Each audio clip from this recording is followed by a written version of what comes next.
disclosure ng 18 na Marines, is it probably true or you don't give it credence? Well, coincides with yung sa sinabi ni Orly Cutesa and regarding sa sinabi ni Zaldico. So, if any of those are true, then the others would have some truth to them as well. And actually, surprised ako na supporters kayo ni Senator Ping Lacson dati. Since ako, even during 2025, hindi ako masyadong, well, even during 2022, hindi kami masyadong pro-Lacson kasi kilala namin siya sa Cavite. Okay. Even during the Cavite. 2022 elections, hindi naman siya malakas dun sa Cavite. When he Taga ran for Cavite ba yan? president. Cavite. Silang Laboy eh. Hindi ko nga alam na taga Cavite yan. Cavite. So at least ngayon, kilala niyo na si Lacson. Yeah. Well, nakakalungkot kasi I'm expecting more sa mga retirees, yung mga magre-retire na mga political na supposedly nagkaroon ng kapangalan. Mabuti or masama. Parang mas gusto pang mag-retire ng mas masama ang reputasyon. Kasi pinakita niya dito na talagang nag-ano siya pinaprotect niya talaga si Martin. Kaya mo kung Kiko, competent ba yan si BBM? Well, if you look at economic factors, if you look at the political factors, dun mo makita you decide competence not based on opinions but based on numbers. Correct. And from what we see in the numbers, the results speak for themselves. Anong numbers, kung Kiko? Well, firstly, yung sa GDP growth natin, foreign direct investments decreasing, and also sa PSEI, sa peso to dollar exchange rate. And lastly, kahit yung numbers lang kung ilan yung nakulong sa corruption issue, we can already judge based on those statistics alone. Tsaka ilang taon na budget ang deficit ng budget natin. At utang siya ng utang. Pero kita mo naman. Tumataas din yung tax natin Yun yung yes. Tax na tumataas. The tax are increasing but yung funds natin mas lalong hindi na nagamit. People see less from increased taxes. People see less results from the government. And the loans. We don't benefit from it. Utang siya ng utang, wala naman tayong nakikitang resulta. Well, eto na lang. Gerang-gera. Ang priority, imbes na, even sa Kongreso, imbes na ang prioridad nyo is impeachment safety. Diba? I-safety muna ang ating mga OFW. Nakakasabi nga lang sa ating nakaraang interview with Ms. Cora Guidote na ang ating OFW, ang ating pag-asa na lang, silang nag-hold kung bakit ang ekonomiya natin ay still nakatayo kahit papano. Kinalimutan. Mas priority pa, Kong Bing, Kong Kiko, ang impeachment na naman. 'Di ba? Ayaw interviewin, ayaw pag-usapan ang nakawan sa kaban ng bayan na sana kung mahuhuli ninyo or nandyan na ang dami nagtetestigo, is mababalik pa yung ibang pera. Oo nga pala, may nagre-return ng pera Nasaan na yun? Hindi rin sinasabi kung nasaan na yun. Wala din. Palagay mo kung Kiko, itong impeachment 2.0 ay may panalo kaya itong mga anti-VP Sara Duterte? Well, firstly, alam nilang imposible yung 16 votes in Senate. Because minus pa kasi ngayon si JB Ercico nagsabi na. Ayaw niya na. Minus pa. Estimated mga 8 votes maximum, 10 votes. Since there is no walang bago sa impeachment ngayon kumpara sa impeachment last year. There's no new evidence, nothing new. So expected na what we saw as the results for last year would be the same this year, except siguro medyo mas kukunti yung mga congressman kasi mas malapit. At ngayon, ang NUP ayaw nang pumirma. Ilan sila? 40? 37? Mga 37. Something like that. Almost 40. Yung best friend mo na si Kong Puno is now justifying why they will not sign this impeachment complaint because there's no new evidence. Very good reason, Congressman Puno. Tama. Pero ang political na reason dyan, Congressman Puno, ay bakit ka tataya dyan? Manatalo na yan And according to the 2022 elections na results, mahina si VP Sara sa Calabarzon. No, actually. Malakas siya sa... Well, sa Dasma malakas siya. Oh yeah, but the whole of Batangas. Cavite. Cavite. I've seen that. Malakas pa rin siya sa Cavite. Baka mali Number naman. 1 namin sila... Bongo plays very high, Bato plays very high in Cavite. Okay. So we can expect that Sara Duterte will also win in Cavite. Yeah. So It sana will tambakan ng Cavite ang kulang sa Laguna. By the Kahit way, sa Laguna. yeah. Kasi Laguna, Laguna, hindi ako presidente ngayon, ano yan, alay siya ng mga, di ba, Liberal Party. Yeah. But whether or not the presidential candidates the local candidates translate to their endorsement to the presidential candidate, iba din talaga yun. Kasi for example, yung sa Cavite namin during 2022, former Congressman P.D. Barsaga, my father, endorsed Leni Robredo, pero ang nanalo pa rin doon ay si Marcos. Marcos Duterte pa rin yung nanalo doon. So, So, an malakas endorsement pala does yung, not necessarily mean malakas pala na- yung BBM at Duterte votes doon. It does not necessarily mean na dahil lang endorse siya ng local dynasties doon or ng local No. politicians doon ay mananalo na siya. That's for the national positions. For national Correct? positions. Sa local positions, yung command votes ay fina-follow ng mga tao yun sa local. Like, Pero for, sa national, hindi. for example, just this 2025 midterm elections, panalo si Remulla Revilla sa Cavite, which are under the administration. But at the same time, Senator Bongo, Senator Bato also won in Cavite. Okay. So basically And I talagang believe ano, Senator Marcoleta umiikot also. lang. Ikot-ikot lang. Pero malakas yung talaga ang endorsement mga talaga Remulla sa Cavite. direct Yeah. translate yun into Yeah, local to endorsement votes, does not yeah. necessarily translate to national votes. Oil. Well, not just oil kasi madami ding naging export from the Middle East like fertilizer, and ngayon yung Grabe. geopolitical tensions also create fear in investors.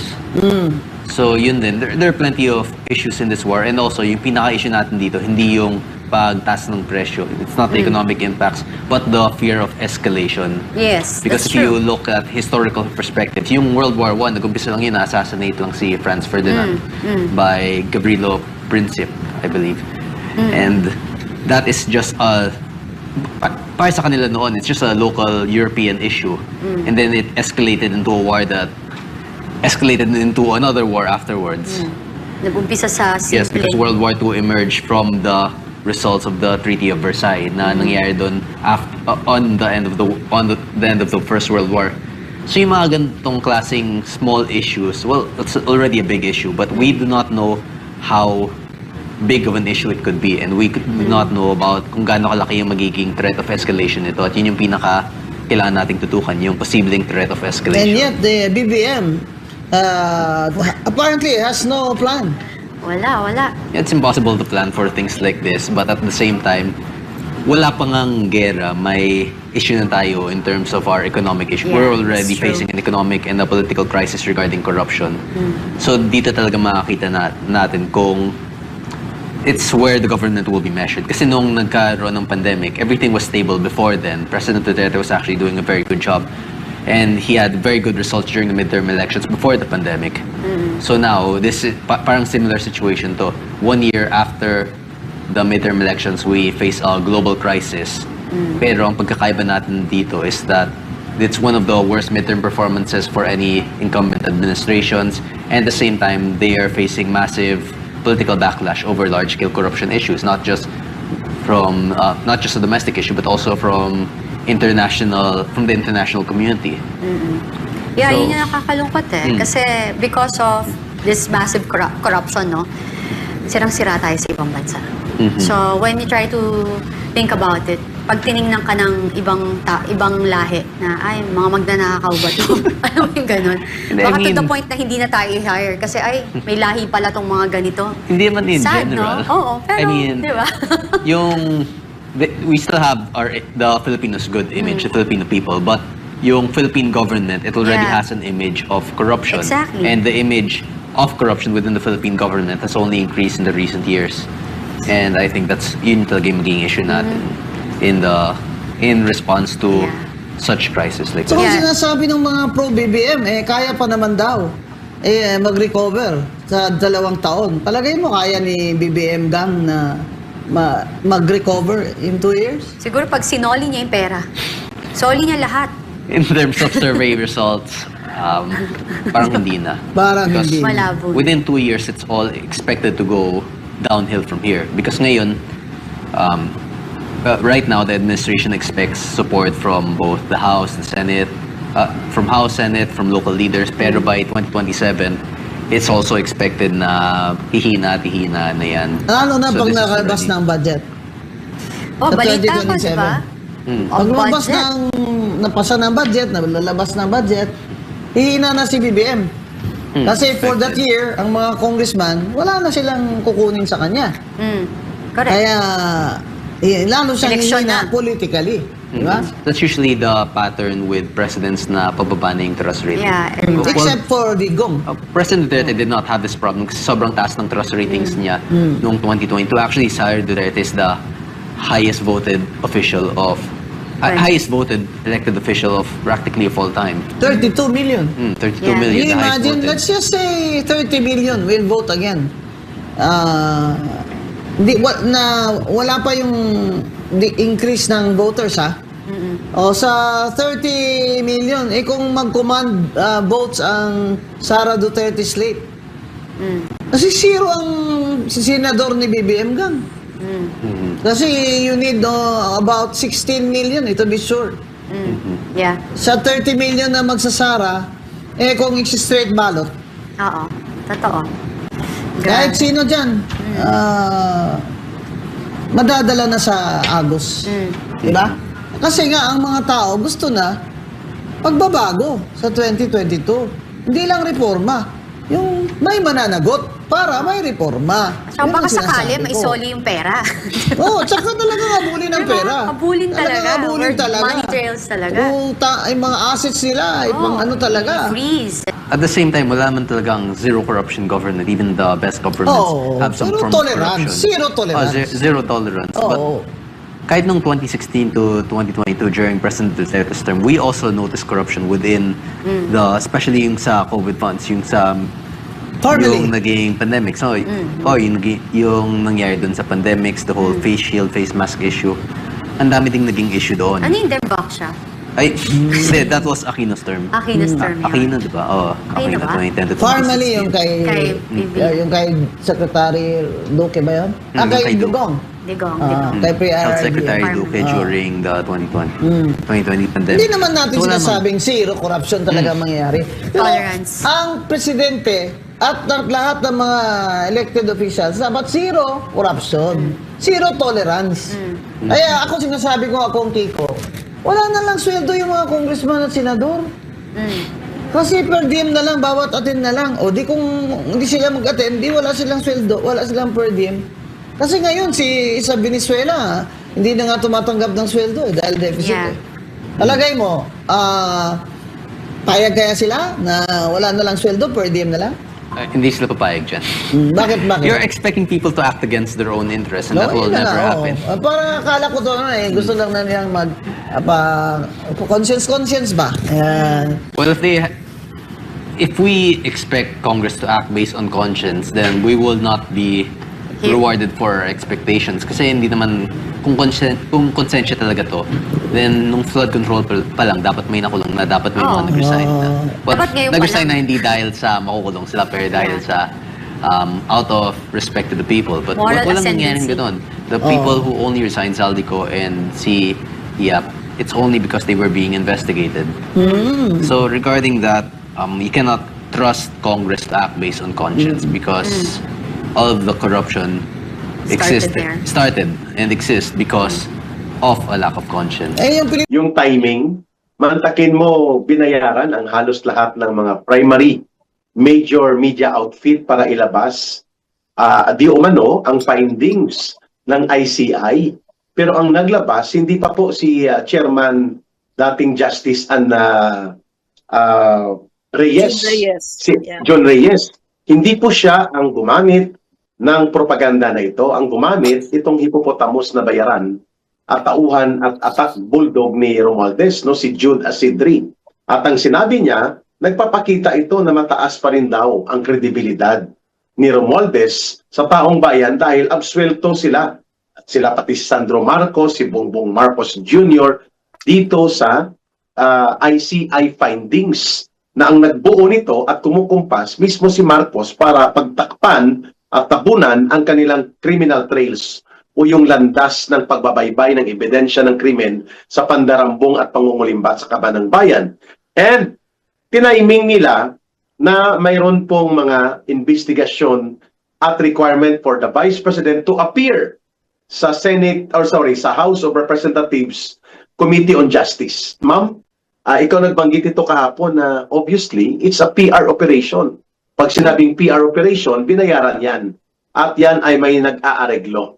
At isa dyan sa nag-aareglo, tauhan din mismo ni Romualdez. What do you want to add about this, ma'am? Na tinaiming nila ito doon sa invitation ng Committee on Justice at pilit pinapabango at pinapalabas na walang kasalanan si Martin Tambaloslos at sila Sandro Marcos. You know, Eric, no?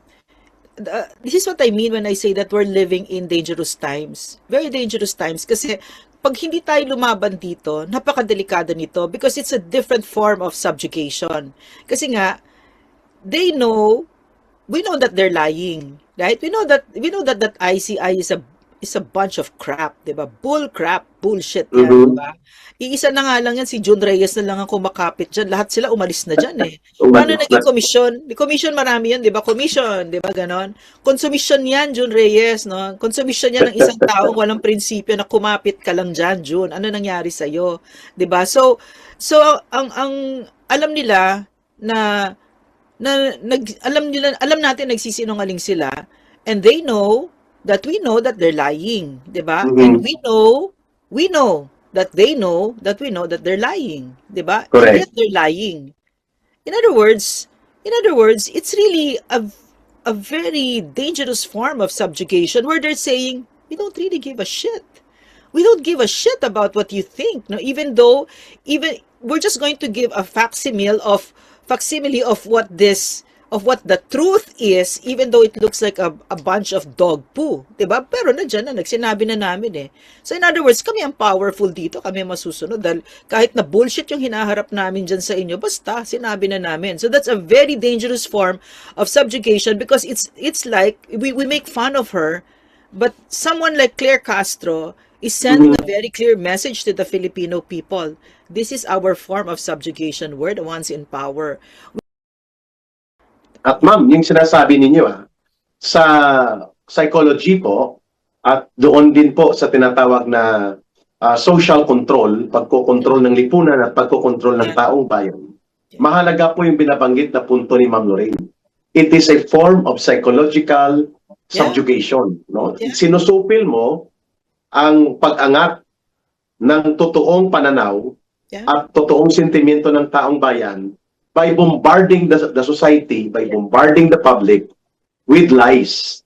Dahil kontrolado mong media outfit eh. So, imbis na marinig ang sentimiento ng taong bayan, yung pagkagalit at pagtatakwil nila sa kabulukan at kabulastugan, katarantaduhan ng gobyerno ni Marcos at Romualdez, ang kumakalat yung naratibo ng pagtatanggol, pagtatakip, pagtatabon-tabon, panloloko. Sinong maniniwala sa Pilipinas na si Romualdez at sila Sandro Marcos ay hindi sangkot? Ang maniniwala lang, ang kanilang guni-guni. Kasi alam din nila sa sarili nila na nanloloko sila. Yun ang punto ni Ma'am Lorraine. Pero dahil kontrolado ng pera, ang malalaking oligarko ay kasabwat nila, yung nagkokontrol ng media, kaya nilang paikot-ikutin ang impormasyon. And I think yan po ang binabanggit namin ni Ma'am Lorraine that we have to push back. Itulak natin ang kanilang kasinungalingan, lagpasan po natin ang kanilang kabulukan. No? Kita mo may mga trolls sila, libo-libo yan, at lahat dinudumog, inaatake, binabastos. No? Target yan palagi si Ma'am Lorraine, ako, yung mga DDS na mga personalities. No? Tinatakot yan, binabash, hinaharas, kung ano-anong kabastusan. Hindi namin yan pinapansin sapagkat hindi sila ang audience namin dito. Ang audience natin ang taong bayan. Ma'am, on their part, I would like to get your views on this. Hindi kaya maliban sa panunupil, sa katotohanan at pagsibol ng malayang pag-iisip at malayang perspective ng mga pananaw ng taong bayan, binabaha ng kasinungalingan at kalokohan ng mga pahayag, kagaya ng lumalabas ngayon sa media na kontrolado nila at bayad nila, target din nila kasi ma'am ang pagbawi sa balita na kumakalat abroad that the corrupt and plundering government of Marcos ay talagang kinasusuklaman ng taong bayan. So they want to attract foreign audience and foreign media kung bakit nila binabaha ng ganitong uri ng mga balita, Ma'am Lorraine. How do you look at that? Yeah, that's also possible, Eric, na apart from us being their audience, international, di ba? Pero kasi backfire eh. You know why? It's such a backfire because there's more than enough substantial evidence to prove that Bangag is the mastermind. Now, we're not just talking about one or two testimonies. My goodness, we're talking about a mountain of evidence and by people na hindi naman umupo sa isang conference table at mag-coordinate tayo. Hindi. We're talking about Gutesa, Zaldico, Appropriations Chair, no less, no? And then the 18 former soldiers, and then Toby Chanco, and so many of them, no? So many, si Lian Leviste, everybody put it all together sa fantastic mountain of evidence, no? Substantial. So, backfire talaga. Sobrang backfire kasi ang theory ko dito, ang opinion ko dito, kasi age of information eh. Sure, they have mainstream media. And mainstream media is talagang very corrupt, no? It's part of the cycle of corruption of the Bangag, Martin Romualdez circle, no? It's a very corrupt organization. Yung ano na yan, yung cycle na yan. And yet, because the corruption is so terrible, it's so terrible, it's a lived experience of the Filipino people. Nakita natin nalunod yung mga kababayan natin. Nakita natin, every day, maghanap ka lang ng konti dyan sa Google, sa FaceTube o sa YouTube or whatever, you're going to see these ghost projects of Sandro Marcos, of Bongbong Marcos, and put it all together. The evidence is startling, which to me is really good because we had Fujiki-san, no, the Japanese national, who went to the United Nations and spoke very openly about this, that PRRD is now in The Hague because Bongbong Marcos extraordinarily rendered him and put him in a heinous crime. That's a heinous crime, diba? So, and then, the ano ngayon Eric, iba talaga kasi yung kinalakihan ko, ewan ko kung ikaw, naabutan mo rin yon yung martial law. Kung ano yung nabasa mo sa Inquirer, yun na yung piniwalaan mo. Kung ano sinabi ng ABS, yun na hindi na ganon, ibang-iba. The landscape has changed drastically so that wala na, everything that they do is backfire. Like for instance nga, no, that OFW meeting of Bangag, diba? Si Bangag went there to meet the OFW daw, diba? But you can see, it just backfires. Kasi mga optics, ilan naman si Bangag, ang damage control nila, puro optics. Optics lang, walang substansya, walang totoong serbisyo, walang totoong ibabalik namin. Ibig sabihin, ma'am, visual lang. Visual Pakitang tao para lang makita sa TV, makita sa social media na may ginagawa siya. Pero binabanggit namin dito ni Ma'am Lorraine, walang sustansya. Walang realidad. Sapagkat, ma'am, maganda rin siguro, ma'am, kung makita natin ang very natural reaction na ini-ignore siya ng mga OFWs, mga overseas